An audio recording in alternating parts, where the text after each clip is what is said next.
A pleasant day, everyone.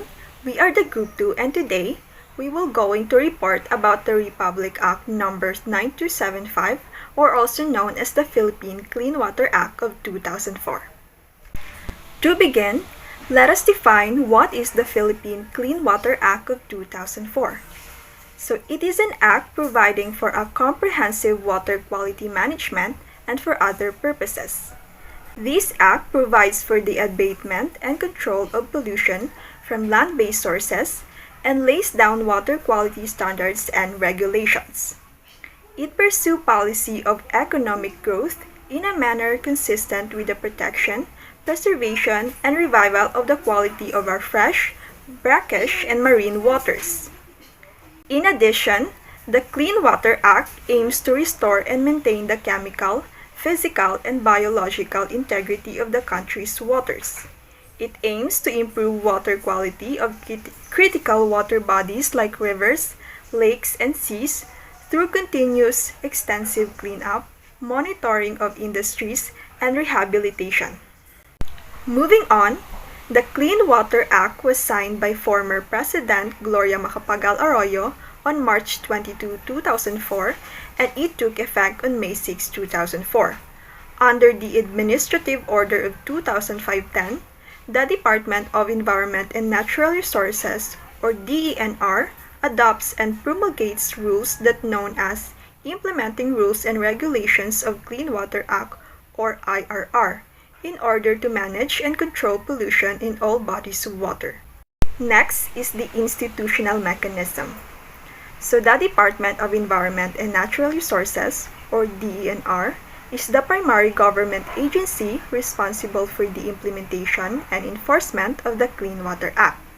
The DENR takes the lead to formulate and apply standards for the transport and disposal of effluent sewage and septage off-site, as well as establish affluent standards, enforce water quality regulations, classify groundwater sources, prepare a national groundwater vulnerability map, develop a 10-year management plans for each water management areas, and many more. The Article 1, Section 3 of the Philippine Clean Water Act of 2004 is meant to apply to water quality management in all water bodies, provided that it shall primarily apply to the abatement and control of pollution from land-based sources, provided further that the water quality standards and regulations and the civil liability and penal provisions under this Act shall be enforced irrespective of sources of pollution. In regards to the aim of this Republic Act, there is a designation of Water Quality Management Area, where as of 2016, the Environmental Management Bureau, or EMB, has designated 31 Water Quality Management Area all over the country. Furthermore, there is an established and effective water quality surveillance and monitoring network.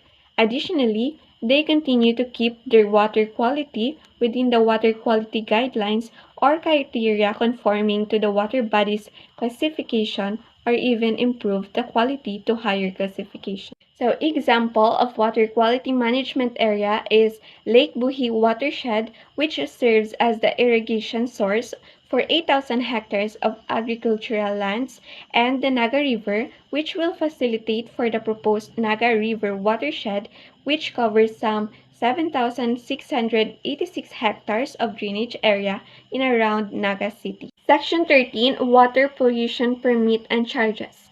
With the wastewater charge system, there is a collection of wastewater charges or fees in the Laguna Lake region and the regional industrial centers.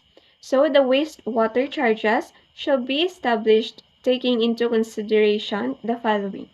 First is to provide strong economic inducement for polluters to modify their production or management processes or to invest in pollution control technology in order to reduce the amount of water pollutants generated.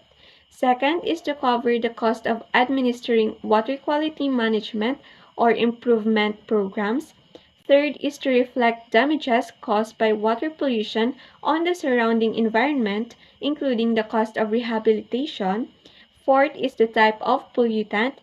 Fifth is the classification of the receiving water body, and sixth is other special attributes of the water body. The fee shall be based on net waste load depending on the wastewater charge formula. Also, it shall be established with due public consultation within 6 months from the effectivity of this Act. Industries whose water effluent are within standards shall only be charged with minimal reasonable amount. So under Section 22 is the Linkage Mechanism, which includes the Philippine Coast Guard, in which shall enforce water quality standards in marine waters, specifically from offshore source.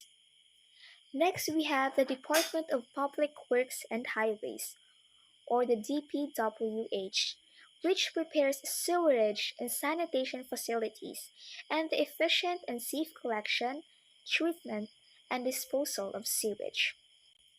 Next, we have the Department of Agriculture, in which develop guidelines for use of wastewater for irrigation purposes or as oil conditioner or fertilizer.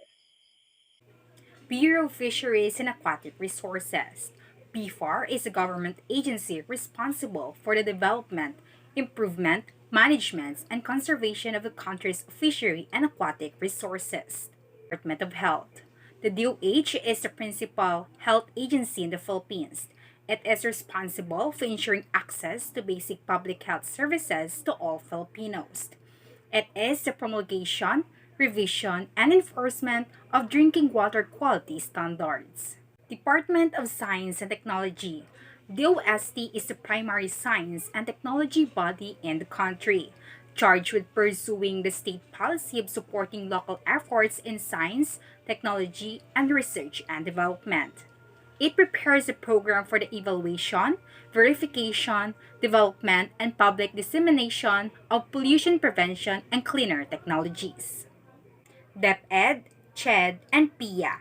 They are responsible for preparation and implementation of comprehensive program pursuant to the objectives of this act. So, here's the Article 5, Section 28 of the RA 9275. It is the civil liability and provisions under of it is the fines, damages, and penalties. First, damages is the violation of the provisions. It is fined by the Secretary upon the recommendation of the Board. The fine is not less than 10,000 pesos nor more than 200,000 pesos for every day of violation. It is increased by 10% every 2 years to compensate for inflation, and also to maintain deterrent function of such fines. Second, damages is the failure to undertake cleanup operations willfully or through gross negligence. Imprisonment is not less than 2 years and not more than 4 years. The fine is not less than 50,000 pesos and not more than 100,000 pesos per day for each day of violation. Third, damages is if it will result in serious injury or loss of life and or irreversible water contamination of surface around coastal and marine water. The imprisonment is not less than 6 years and 1 day and not more than 12 years. The fine is 500,000 pesos per day for each day during omission and or contamination continues. And that's it.